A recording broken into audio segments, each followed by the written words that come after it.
In today's video, we're going to take a look at some notable characters in the Thousand-Year Blood War arc of Bleach. Characters who once made Yhwach wary, yet were not included among the special war powers. Among the Shinigami, Yhwach considered to be unknown variables, 5 were selected based on their unique abilities. Kurosaki Ichigo, with his hidden combat potential. Zaraki Kenpachi, with his overwhelming killing ability and immense spiritual pressure. Unohana Retsu, representing intelligence and strategy, thanks to his genius mind that is always several steps ahead of his opponents. Aizen Sosuke, with his transcendent spiritual pressure and continuous evolution through the Hogyoku. And finally, Ichibe Hyosube, representing intelligence and the supreme power of the leader. However, today's list will not focus on these 5 exceptional characters.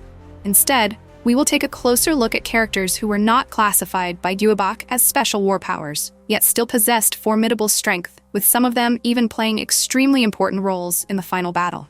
So make sure to stick around until the end of the video, because there are quite a few characters here who may force us to reconsider what the term unknown variable truly means in the Thousand-Year Blood War. The first character is the Captain Commander of the Gotei 13, Yamamoto Genryūsai Shigekuni. Yamamoto was the Captain Commander of the Soul Society, and he was also one of the most terrifying characters in the entire history of Bleach. For more than 1,000 years, he was virtually undefeated, and no one had ever truly managed to defeat him. Because of this, the fact that Yamamoto was not included among the special war powers may seem rather surprising at first. However, in reality, he was initially considered to be one of the characters on this list, only to be removed later. The main reason lies in how Yamamoto changed over time. 1,000 years ago, Yamamoto was an absolutely terrifying figure known as the Demon Blade. At that time, he was incredibly brutal and had little regard for human life. Yet after thousands of years, Yamamoto became much more restrained, developing compassion and genuine concern for the people around him. This change meant that Yamamoto no longer possessed the same level of power and ruthlessness he had during his prime. Yhwach once emphasized that Yamamoto from 1,000 years ago could not even comprehend the weight of human life, let alone show mercy toward it. This also demonstrates just how different Yamamoto had become in the present. He was someone who valued his comrades and genuinely cared about those under his command. The death of Lieutenant Sasakibe once caused Yamamoto to erupt in tremendous anger, clearly demonstrating just how profound this transformation had been. However, this does not mean that Yamamoto had become weak. Even though he had lost the brutality he possessed 1,000 years ago, the aura of the Demon Blade still remained. A single glance from him was enough to create an overwhelming sense of pressure for his opponent. Aside from his change in personality, another reason why Yamamoto may not have been considered a special war power could have been the limits of his potential. Compared to his prime, he no longer had much room left for further growth, whereas characters like Kenpachi possessed growth potential that was still impossible to determine. Yhwach had also already prepared a strategy specifically designed to deal with Yamamoto. Therefore, although Yamamoto's combat power was undoubtedly among the highest, Yhwach could still have concluded that Yamamoto was no longer such a major, unknown variable. Furthermore, after his battle with Aizen, Yamamoto used Itokaso and lost his left arm. He did not ask Orihime to heal the injury, meaning that his combat ability afterward may also have been affected. The reason seems to be that Yamamoto did not want to involve Orihime in the matter any further. He could also have asked the 12th Division's Research and Development Institute to help regenerate his arm, similar to what happened with Soifon, but there is no indication that he actually did so. Perhaps Yamamoto believed that he was still strong enough to defeat most opponents with only one arm. However, this could also have become a disadvantage when facing opponents at the highest level. Even so, simply looking at the power of the present-day Yamamoto is enough to make us wonder just how terrifying he must have been during his prime. If a more merciful Yamamoto was still this powerful, then the Demon Blade of 1,000 years ago must have been in existence far more terrifying. The second character is the captain of the 12th Division, Kurotsuchi Mayuri. Kurotsuchi is the captain of the 12th Division and also the head of the Shinigami Research and Development Institute. Kurotsuchi had many impressive showings throughout the Thousand-Year Blood War. His ability to analyze, research, and prepare countermeasures against his enemies allowed him to repeatedly create major turning points in battle. However, the reason Kurotsuchi was not chosen as a special war power may be directly related to Urahara Kisuke. Yhwach held Urahara in high regard because of his extraordinary technical expertise, as well as his numerous unique inventions and technologies. These were precisely the kinds of things capable of creating variables that Yhwach would have difficulty predicting. Kurotsuchi is also a genius researcher with an extremely advanced level of scientific knowledge. However, when looking at the overall picture, it seems that he still had not completely surpassed Kisuke. Kurotsuchi himself also appeared to understand this very well. That said, this does not mean Mayuri was simply an inferior version of Kisuke. In certain specialized fields, Kurotsuchi could even rival or surpass Kisuke. The two are more like competing geniuses than a case where one is simply and completely superior to the other. In certain situations, the two even work together to solve problems. For example, during the infiltration of the Ryokyu, even Kisuke encountered an unexpected situation. Ultimately, the problem was resolved thanks to tools prepared by Kurotsuchi. This demonstrates that Kurotsuchi is truly a formidable researcher. He also views Kisuke as a goal that he has wanted to surpass throughout his entire life. In particular, Mayuri possesses astonishing technologies such as neo-creation, which allows him to create copies of bodies. Simply reaching this level of research expertise already demonstrates that his scientific abilities are far beyond those of an ordinary Shinigami. However, Kurotsuchi tends to focus extremely deeply on certain specialized fields. Therefore, when considering his overall abilities, he still has not reached the same level of unpredictability as Urahara. Regardless, among the captains who appeared during the Thousand-Year Blood War arc, Mayuri remains one of those with the most impressive performances. Without him, the Shinigami forces would undoubtedly have suffered much greater losses. One could even say that Mayuri was one of the key factors that gave the Soul Society a chance to defeat the Quincy. In other words, Kurotsuchi still has a tremendous amount of room for growth. Who knows, perhaps in the future, he may truly be able to catch up to, or even surpass, Kisuke. The third character is the captain of the 4th Division, Unohana Retsu. Unohana is the captain of the 4th Division, and was also the former captain of the 11th Division. More importantly, she was the first Kenpachi. With a background and level of power like that, Unohana certainly had every qualification to be considered one of the most terrifying characters in the Soul Society. And yet, her name never appeared among the special war powers. The key point lies in the reason Zaraki Kenpachi was selected. Kenpachi was included among the special war powers because his combat ability remained an unknown variable. When the list was revealed, Zaraki had not even achieved Bankai. More precisely, he had not even released his Shikai. Therefore, Yhwach likely did not judge Kenpachi solely based on his current strength. Instead, he also evaluated his potential for growth and the room he still had to develop in the future. Unohana, on the other hand, possessed not only terrifying combat power, but also exceptional Kaido, allowing her to heal herself and continue fighting for an extremely long period of time. In terms of raw ability, there was certainly nothing wrong with Unohana. However, Yhwach may have believed that her power was already relatively complete and that she no longer possessed the potential for explosive growth. This becomes even more reasonable when we look at the relationship between Unohana and Kenpachi. Unohana was the person who awakened Zaraki's true power. During their battle, Kenpachi had repeatedly and unconsciously sealed away his own strength. This meant that the power he had displayed for most of his life had never represented his full potential. As Unohana repeatedly killed Kenpachi and brought him back into fighting condition, the limitations Zaraki had placed upon himself were gradually broken down. Therefore, if we compare Unohana and Kenpachi within the context of the special war powers, Yhwach's decision to choose Zaraki makes perfect sense. Interestingly, according to the combined statistics of the characters, Unohana is said to have an extremely high overall score, ranking only behind Yamamoto. If we judge purely by current strength, Unohana could absolutely be considered one of the strongest Shinigami. But if we judge according to the criteria of being an unknown variable and possessing future growth potential, Kenpachi was simply a better fit for the special war powers. And that is precisely what makes this ranking so interesting. Being the strongest in the present does not necessarily mean that someone will become one of the special war powers. What truly made Yhwach cautious were the characters whose future level of strength he could not predict. The fourth character is Kyōraku Shunsui, former captain of the 8th Division and the current captain commander. Kyōraku possesses remarkable depth, judgment, and experience, to the point that he was able to succeed Yamamoto as the second captain commander. However, despite his immense strength, Kyōraku was still not classified by Yhwach as one of the special war powers. The reason may be that Kyōraku did not possess a sufficiently prominent, unknown variable in any particular field to warrant selection. He is the kind of character whose abilities are extremely well balanced. From combat power and leadership to intelligence and experience, everything is highly developed. However, he does not possess a single aspect that reaches an absolutely overwhelming level like the members of the special war powers. In reality, the fact that Kyōraku was capable of becoming captain commander already proves just how formidable he was. A well-balanced power set is something to be proud of in its own right. Moreover, Kiten Kyokotsu is an extremely unique Zanpakuto that manifests as two swords. Not only that, but Kiten Kyokotsu's ability to turn children's games into reality is almost impossible to replicate.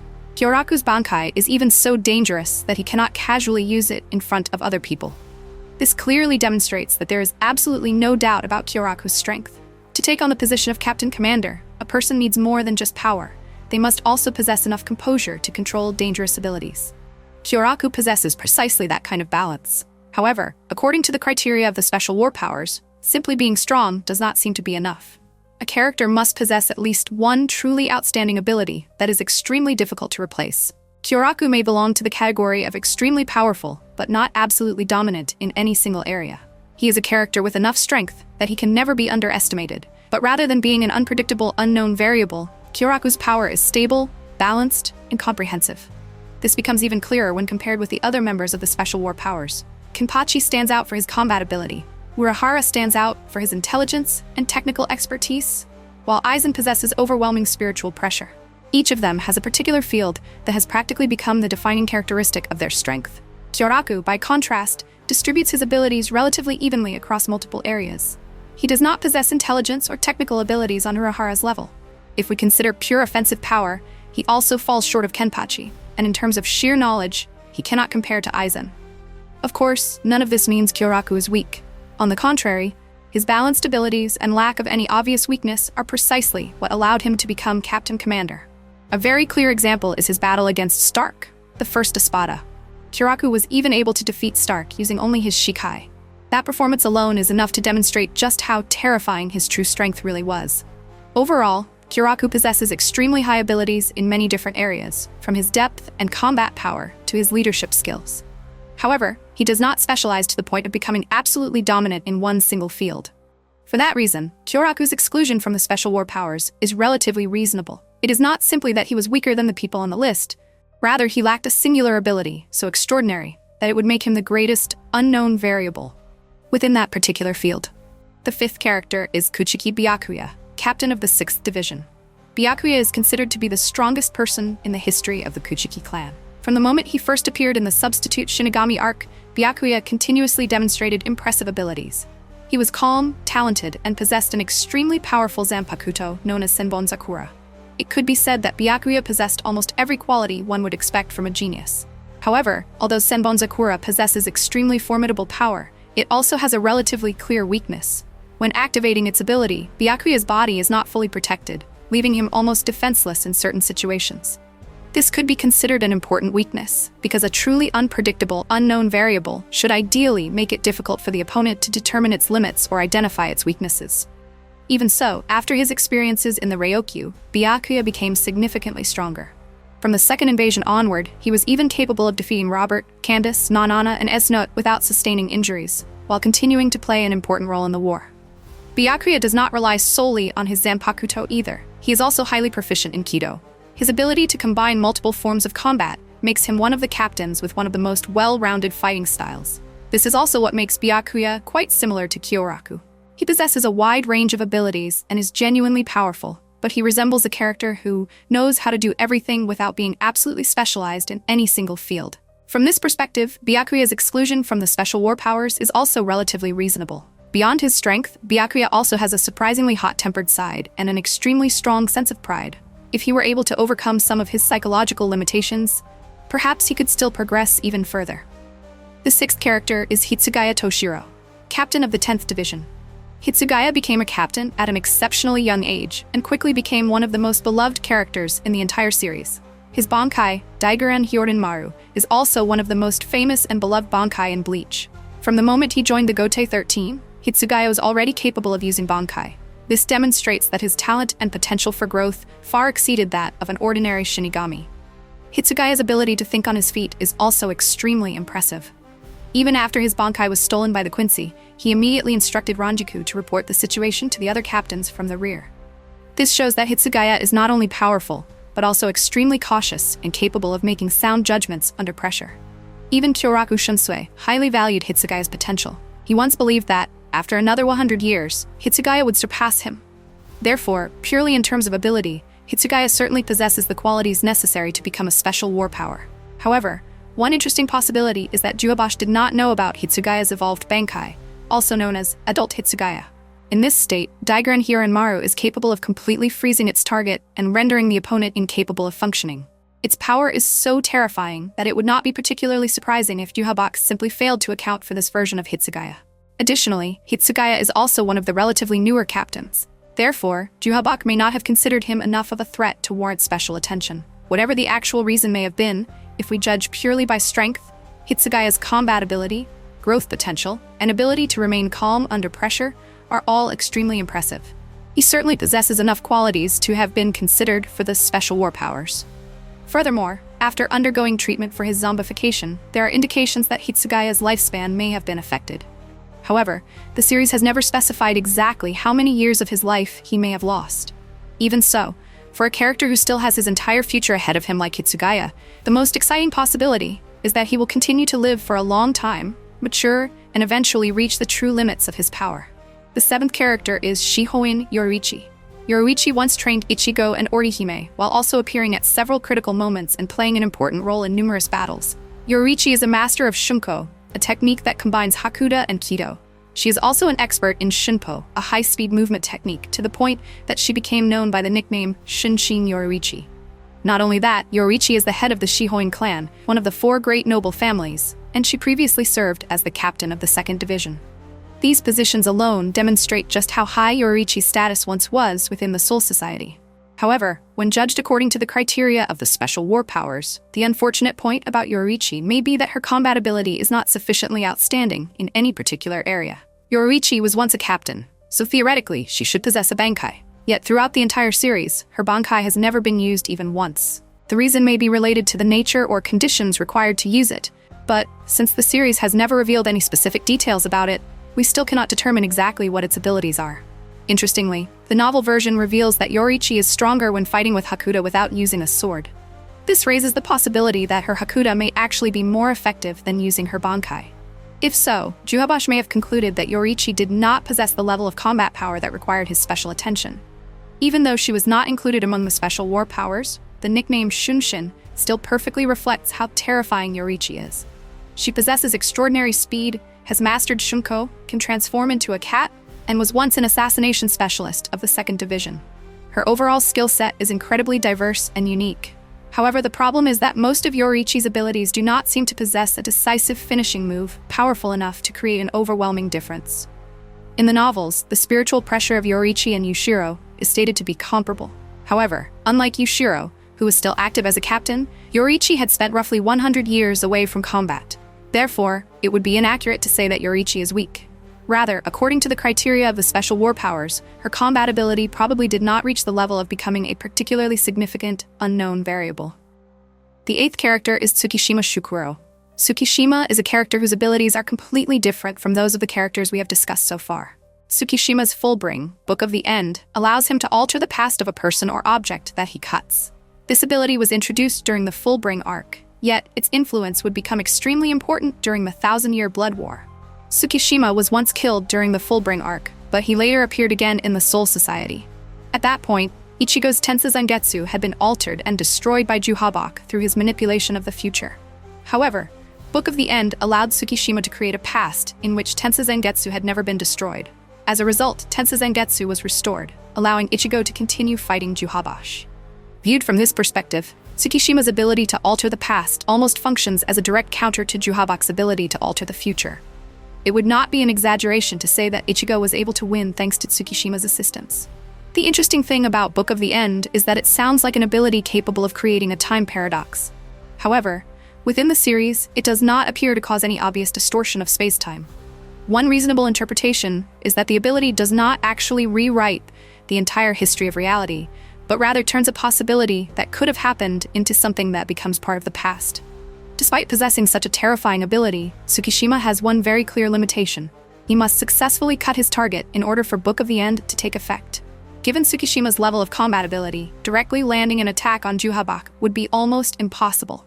Therefore, if we judge him purely by his practical combat capabilities, his power was not enough to make him a special war power. However, it is also possible that Yhwach simply did not know that Tsukishima existed. This is only a theory, but without Tsukishima, Ichigo may never have been able to restore Tensa Zangetsu and continue confronting Yhwach. For that reason, among all the characters discussed in this list, Tsukishima is one of the people Yhwach arguably should have paid the most attention to. The 9th character is Don Kanonji. At first glance, Don Kanonji may seem like a comedic character, created primarily to make people laugh. He is famous for his role as a spiritual TV host, but behind that appearance lies a number of abilities that go far beyond what an ordinary human should be capable of. In terms of combat ability, Don Kanonji is not particularly strong. However, his ability to sense spiritual pressure is quite remarkable. When Ishida used bait to gather hollows together, Don Kanonji was in Yokohama, roughly 30 kilometers away from Karakura town in Tokyo. Yet even from that distance, he was still able to sense the presence of numerous hollows. This ability alone demonstrates that Don Kanonji's spiritual perception surpasses that of an ordinary Shinigami or Quincy. Don Kanonji also possesses fairly good judgment in battle. When he realized the enormous gap in power between himself and his opponent, he understood that he had no chance of winning. However, instead of running away, he still had enough courage to suppress his fear and fight in order to protect those weaker than himself. What makes this even more interesting is that even Aizen recognized this quality. Aizen once suggested that the world was interesting precisely because people like Don Kanonji occasionally appeared within it. In Bleach, spiritual abilities are generally divided into 5 major sources: Shinigami, Hollow, Quincy, Fullbring, and Bout. Yet, Don Kanonji's abilities do not completely fit into any of these systems. Therefore, the origin of his power remains a genuine unknown variable. If we try to explain it, one possibility is that Don Kanonji is forcibly utilizing the spiritual aptitude he naturally possesses. From this perspective, his abilities truly embody the kind of unknown variable that Yhwach might have difficulty predicting. One clear example is his cannonball technique, which allows Don Kanonji to create a ball of spiritual energy roughly the size of a ping-pong ball. Although its firing speed is relatively slow, it is still powerful enough to destroy the ceiling of a hospital. If it lands a direct hit, this technique could even barely defeat a weak hollow.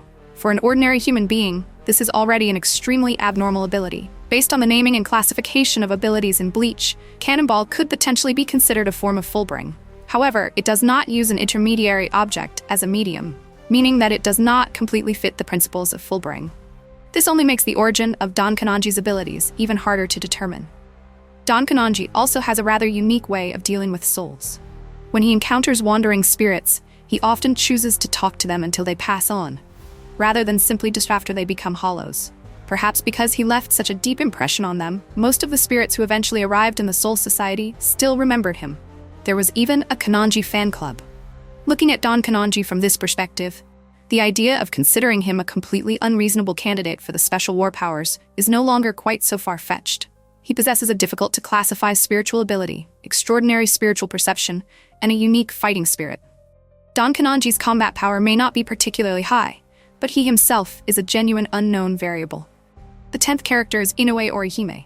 Inoue is another character who was not selected by Yhwach for the special war powers, despite possessing an extremely unique spiritual ability.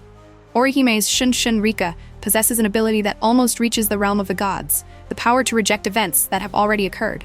Even Aizen highly praised this ability, suggesting that it had the potential to intrude upon the domain of the gods. Shun Rika possesses 4 primary techniques. The first is Santen Keshin, a defensive technique created by 3 fairies that can block even extremely powerful attacks. Next is Soten Kishin, a healing and restoration technique performed by 2 fairies. It can heal injuries extremely quickly. However, the more severe the damage, the longer the recovery process takes. Then there's Koten Zanshin, an offensive technique performed by a single fairy. Finally, there is Soten Koshin, a technique capable of both defending against attacks and counterattacking the opponent. Each technique has its own fairy responsible for a specific role, with all 6 fairies working together under the leadership of Shuno. The most distinctive aspect of Orihime's power is that it does not focus on direct offensive attacks. Instead, it primarily relies on the ability to reject and reverse the outcome of an event. This is precisely why her power has enormous value in defense and support. However, this may also be one of the reasons why Orihime was not included among the special war powers. Her offensive capabilities remain fairly limited. Koten Zanshin can be effective against hollows, but when facing Shinigami or Arankar, it does not produce enough damage to be truly threatening.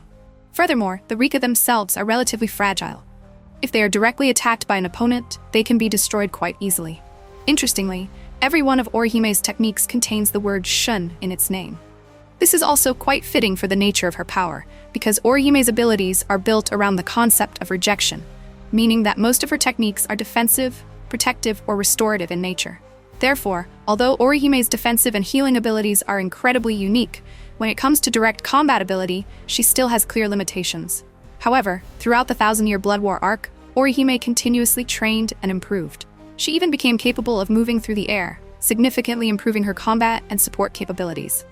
Looking back at the battle in Hueco Mundo, Orihime struggled greatly when she faced Quilge Opie. But after experiencing one battle after another, her power continued to grow. eventually becoming sufficient for her to participate in the battle at the Soul King Palace. Most importantly, during her battle against Yhwach, Orihime provided Ichigo with extremely valuable support.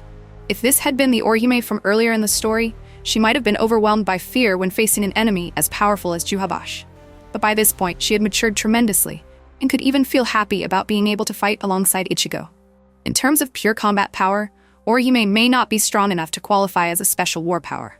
However, the value of her ability to reject events that have already occurred is extraordinarily high and almost impossible to replace. The 11th character is Kurosaki Isshin. Isshin once served as the captain of the 10th Division, making him the superior of Hitsugaya and Ranjiku. He came from the prestigious Shiba clan of the Shinigami and wielded the fire-type Zanpakuto and Getsu. What makes Isshin particularly interesting is the contrast between his background and his personality. Despite once being a powerful captain, he usually appears to be rather foolish and comedic. However, whenever he enters a serious battle, Isshin's true strength becomes immediately apparent. During his battle against Aizen, he fought alongside Urahara and Yoruichi, and was even able to hold his own against Aizen for a period of time. This proves that Isshin undoubtedly possessed an extremely high level of power. Even so, Isshin was still not selected by Yhwach as one of the special war powers. One possible reason is that Isshin voluntarily gave up his status as a Shinigami in order to save Masaki. He accepted the loss of his powers and chose to live as a human instead. What is truly astonishing is that even while living in a human body, Isshin was still capable of retaining enough power to knock Aizen back with a single Getsuga Tensho. This is clear evidence of just how terrifying the foundation of his power truly was. An ordinary human should not be capable of using Shinigami powers. Therefore, Isshin's determination and feelings for Masaki seem to have become a unique source of motivation that allowed him to continue fighting. From Yhwach's perspective, Isshin may no longer have been considered a character with much room for further development. He had already passed his prime and chosen a different way of life instead of continuing to develop his Shinigami powers. However, it should also be viewed from another perspective. He did not completely choose the path of a Shinigami, but neither did he become an ordinary human. Isshin seems to represent a very clear philosophy. The way I live is something I decide for myself. And this very difference is what makes Isshin a character who can be considered an unknown variable in his own unique way. The 12th character is Ishida Ryūken. Ryūken himself is also an extremely powerful Quincy. He is capable of defeating Menos Grande class hollows, demonstrating that his combat ability is far from ordinary. However, what is most noteworthy is Ryūken's attitude toward his identity as a Quincy. He openly rejected his position as a Quincy and did not want to continue using these powers simply because he believed they provided no practical benefit. This attitude also created a conflict between Ryūken and his son, Uryū. Yet the 1,000-year Blood War arc revealed that behind this cold attitude was a profound sense of affection for those who had lost their lives because of Osweilen. During the final battle, Ryūken traveled toward the Wandenreich together with Isshin. He later gave Uryū a weapon created from the reishi of deceased Quincy, known as Still Silver. This became one of Ryuken's most important contributions to the war. Thanks to Still Silver, Yhwach the Almighty was temporarily suppressed, and that brief window of opportunity became one of the factors that ultimately led to victory. What makes this even more interesting is that, on the surface, Ryūken always presents himself as a cold father who frequently clashes and disagrees with Uryū. But behind the scenes, he continued to care about and support his son until the very end. Therefore, Ryūken is a rather unique character. He possesses enough strength to defeat Menos Grande class hollows, yet he was still not included among the special war powers. The reason may lie precisely in the fact that Ryūken had deliberately rejected his Quincy identity. For someone who had no desire to openly use Quincy powers and no intention of participating in Yhwach's war, it is understandable that Yhwach would not consider him a combatant who required special attention. But that very judgment turned out to be a serious mistake. Without the Still Silver Ryūken gave to Uryū, Yhwach might never have been defeated. A man who appears to stay away from everything on the surface, yet quietly creates an extremely important impact behind the scenes. That is precisely what makes Ryūken one of the characters Yhwach overlooked. The final character on this list is none other than Ishida Uryū. Uryū is also a pure-blooded Quincy. At first, he was known as an intelligent and outstanding student with an exceptionally sharp mind. But as the story progressed, Uryū's combat ability became increasingly apparent, eventually becoming powerful enough to render opponents on the level of a captain incapable of fighting. One of his most impressive showings was his battle against Kurotsuchi Mayuri. At that time, Uryū unleashed his final form and launched an attack powerful enough to defeat Mayuri while he was using Bai with a single blow. However, that power also came at an enormous cost. Uryū lost his Quincy abilities after the battle. Even so, this was not the end of his journey. Uryū continued to grow and gradually regained his powers.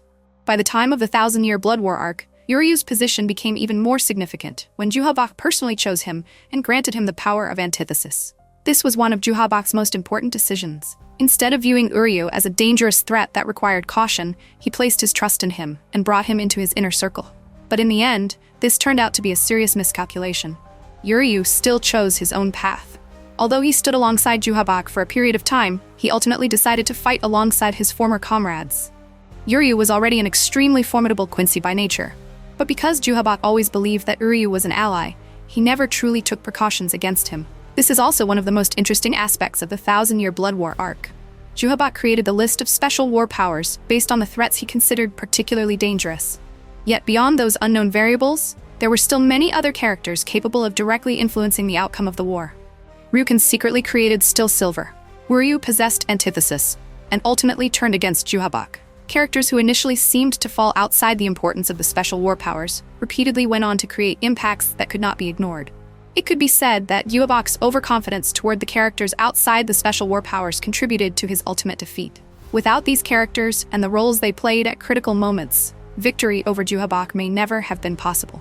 And that is perhaps the most interesting thing about looking back at the entire list of characters outside the special war powers. Not all of them were stronger than the people Yhwach selected, but every one of them possessed an ability, a choice, or some unique factor that had the potential to change the course of the battle.